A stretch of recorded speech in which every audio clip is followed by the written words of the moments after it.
दो हंसों की कहानी। हिमालय में प्रसिद्ध मानस नाम की झील थी। वहाँ पर कई पशु पक्षियों के साथ ही हंसों का एक झुंड भी रहता था।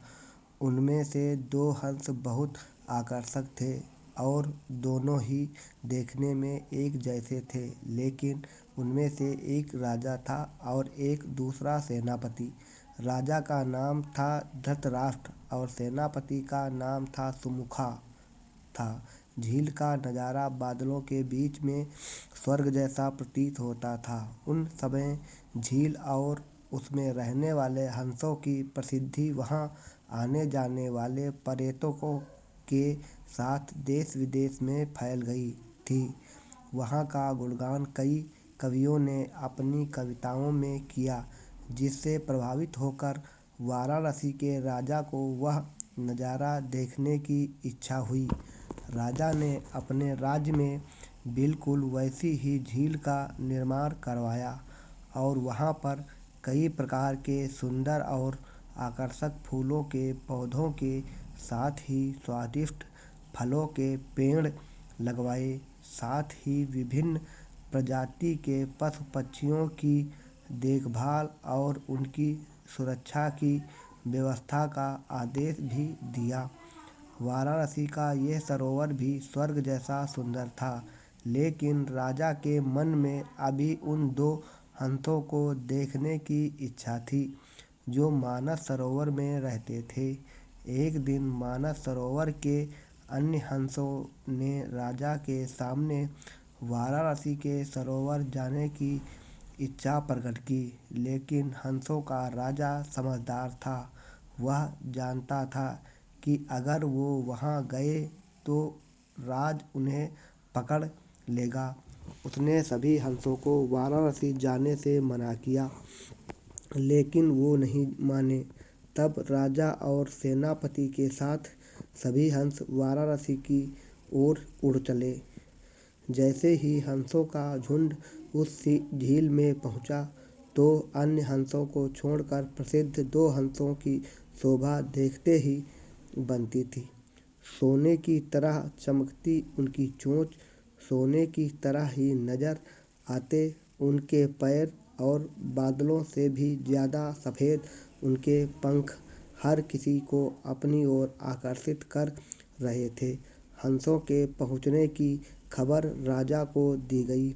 उसने हंसों को पकड़ने की युक्ति सोची और एक रात जब सब सो गए तो उन हंसों को पकड़ने के लिए जाल बिछाया गया। अगले दिन जब हंसों का राजा जागा और भ्रमण पर निकला, तो वह जाल में फंस गया। उसने तुरंत ही तेज आवाज़ में अन्य सभी हंसों को वहाँ से उड़ने और अपनी जान बचाने का आदेश दिया।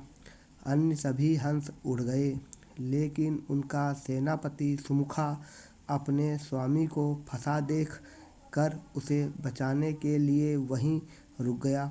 इस बीच हंस को पकड़ने के लिए सैनिक वहाँ आ गया। उसने देखा कि हंसों का राजा जाल में फंसा हुआ है और दूसरा राजा को बचाने के लिए वहाँ खड़ा हुआ है। हंस की स्वामी भक्ति देखकर सैनिक बहुत प्रभावित हुआ और उसने हंसों के राजा को छोड़ दिया। हंसों का राजा समझदार होने के साथ साथ दूरदर्शी भी था। उसने सोचा कि अगर राजा को पता चलेगा कि सैनिक ने उसे छोड़ दिया है, तो राजा इसे जरूर प्राणदंड देगा। तब उसने सैनिक से कहा कि आप हमें अपने राजा के पास ले चलें। यह सुनकर सैनिक उन्हें अपने साथ राज दरबार में ले गया। दोनों हंस सैनिक के कंधे पर बैठे थे। हंसों को सैनिक के कंधों पर बैठा देखकर हर कोई सोच में पड़ गया। जब राजा ने इस बात का रहस्य पूछा, तो सैनिक ने सारी बात सच सच बता दी।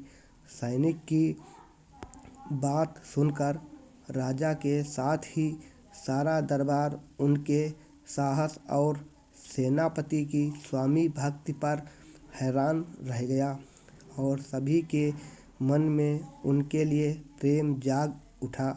राजा ने सैनिक को माफ़ कर दिया और दोनों हंसों को आदर के साथ कुछ और दिन ठहरने का निवेदन किया।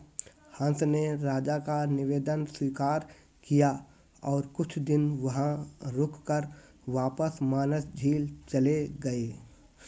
हेलो दोस्तों, विनीत सस ब्लॉग्स में आपका हार्दिक स्वागत है। हमारे चैनल को लाइक और सब्सक्राइब करें।